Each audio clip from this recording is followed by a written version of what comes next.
Well, howdy diddly dandy there, chums. 'Tis I, Captain of the Steves, and today, chums, for you guys in the viewerverse, I have got some news. Yes, so there's a little bit of news over on the old Twitterverse. There's some sales and there's some sneaky shenanigans going on over on Steam. Let's go and hit on up the news. Execute Monday. So over to the Twitterverse and over to the Procedural Traveller, who's always first with the frickin' news, isn't he? Yes, and he's hit on up this. It says about the Black Friday sale is now on, up to 75% off. Could be 75% off No Man's Sky. You're going to have to go and have a look and check for yourself. But brilliant! So there's a sale on. Also, Steam has had its internal branch updated 22 hours ago, and apparently it's happened twice in like the last 24 to 48 hours. So yeah, there's stuff going on internally at No Man's Sky, but what does that mean exactly? Now, if you go over to this sort of news article, I'll put it inside the video description, and you search for the word November, and just jump down to see when we've had November updates and what they entailed. We've had one big update, which was the Foundations update, but that was some time ago. That was years ago. I'm discounting that one. The other one was No Man's Sky Visions, which brought in a little bit of planetary variation, a few quality of life things, a few visual enhancements, and a few other bits and bobs, like sharing community mission progress, that sort of stuff.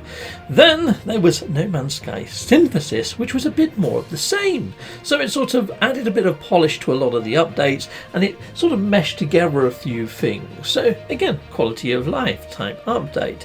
So I don't think this is going to be a massive update if there is an update on the horizon. I mean, normally if there is, there's sales right across the board, isn't there?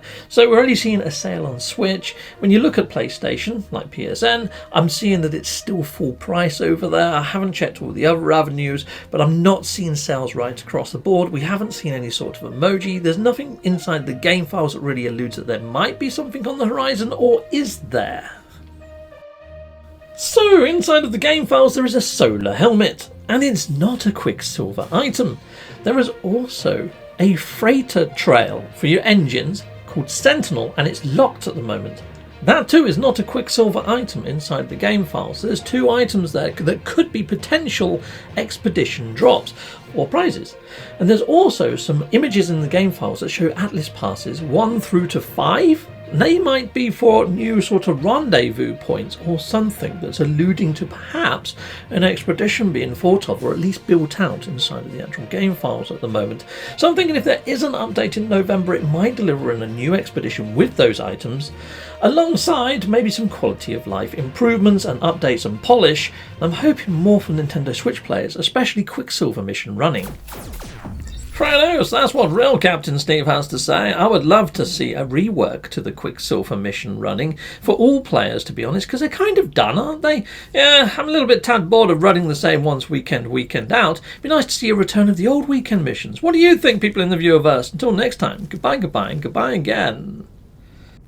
Well, thank you very much for watching. If you like what you see, please hit a like and a subscribe, and I'd like to say a massive great big thank you to all of my backers over on Patreon and over on YouTube membership. Thanking you, backers! And if you want to support this channel, just don't skip the adverts. That throws revenue down my avenue. Or yeah, just stay with Captain Steve that little bit longer and hit something on this screen. There's merch here now too.